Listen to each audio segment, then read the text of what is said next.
Assalamualaikum warahmatullahi wabarakatuh. Selamat pagi kepada murid-murid. Jadi pada hari ini, cikgu akan sama-sama kongsikan tentang pembelajaran untuk pendidikan Islam untuk bidang ibadah. Jadi tajuk kita ataupun unit yang akan kita belajar ialah unit 3, sunat ab'ad dan sunat hayat. Baik, jadi murid-murid boleh buka buku teks kalau mau buka ataupun boleh tengok sahaja di dalam video cikgu yang ada ini. Baik, kalau buku teks boleh buka muka surat 92, 93 ya. Baik, cumanya untuk pelajaran kita hari ini kita hanya akan fokuskan pada sunat ab'ad sahaja. Sunat hayat kita akan belajar di masa yang lain. Tapi kita akan belajar sunat ab'ad sahaja. Baik, jadi mari sama-sama kita mulakan. Kita lihat dahulu dialog di antara guru dan juga murid di sini ya. Kita tengok. Cikgu akan bacakan. Kenapakah kamu tidak solat subuh pagi tadi, Luqman? Tanya gurunya. Lalu dijawab oleh Luqman, maaf Ustaz, saya tidak hafaz doa kunut. Katanya alasan dia tidak solat subuh tadi sebab dia tidak hafal doa kunut. Lalu cikgu pun beritahu, Luqman perlu solat subuh kerana solat itu wajib dilaksanakan. Doa kunut pula tidak wajib, ia hanya sunat ab'ad. Hanya sunat ab'ad.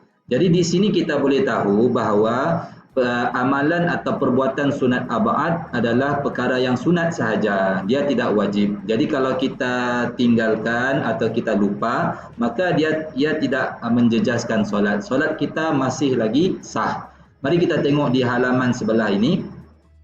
Baik, perkara sunat dalam solat ada dua. Satu dipanggil sunat ab'ad dan satu lagi dipanggil sunat hayat. Hari ini kita akan fokus hanya sunat ab'ad sahaja. Baik, apa itu sunat ab'ad? Sunat ab'ad ialah amalan sunat yang amat dituntut. Jika ditinggalkan, diganti dengan sujud sahwi. Contoh sunat ab'ad, membaca doa kunut dalam solat subuh. Itu sunat ab'ad, iaitu amalan yang sunat sahaja, yang mana kalau boleh kita kena buat. Tapi kalau kita terlupa ataupun sengaja mau tinggalkan, ia perlu diganti dengan sujud sahwi. Ya, jadi solat masih lagi sah. Sunat ab'ad, kita belajar sunat ab'ad sahaja dahulu. Apa itu sunat ab'ad? Iaitu amalan sunat yang amat dituntut. Jika tertinggal, ganti dengan sujud sahwi. Okey. Seterusnya, yang pertama apa dia? Duduk dan baca tahiyat awal. Begini, kita tertinggal. Tak mengapa. Yang kedua, selawat ke atas Nabi Muhammad SAW dalam tahiyat awal. Kalau tertinggal, tidak mengapa. Selawat ke atas keluarga Nabi Muhammad SAW dalam tahiyat akhir. Ini pun kalau tertinggal tidak mengapa, sunat sahaja. Yang keempat, baca doa kunut semasa solat subuh. Yang kelima, berdiri semasa baca doa kunut. Ya. Yang keenam, selawat ke atas keluarga Nabi Muhammad SAW semasa doa kunut. Ya. Baik, mari kita tengok apakah yang perlu kita lakukan jika kita tertinggal sunat ab'ad tadi. Iaitu kita kena sujud sahwi. Lihat di dalam gambar ini halaman 96. Gambar yang pertama, duduk iftirash membaca tahiyat akhir. Jadi masa kita duduk tahiyat akhir, kita duduk begitu. Kita duduk begini saja.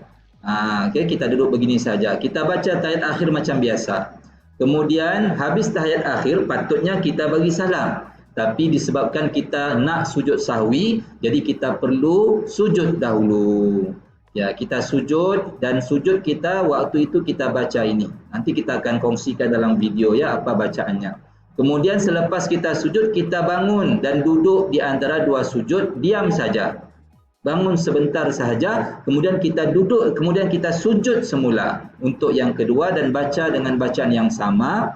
Selepas itu kita duduk kembali tahiyat akhir. Kali ini duduknya gayanya gaya tahiyat akhir macam biasa, tapi tak perlu baca apa-apa, sudah duduk, berhenti sekejap, kemudian kita beri salam. Beri salam, maka selesailah kita punya solat. Sujud sahwi pun telah selesai.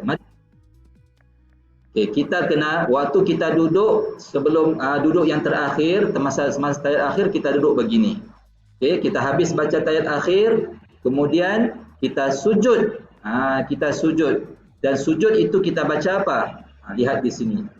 Bacaannya subhana man la yanamu wa la yashu.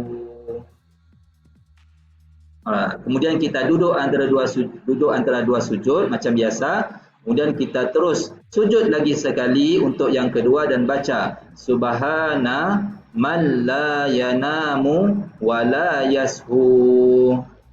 Selesai sudah. Kemudian kita duduk kembali seperti tayat akhir, tak perlu baca apa-apa, terus kita beri salam. Itu sahaja. Jadi sampai situ sahaja.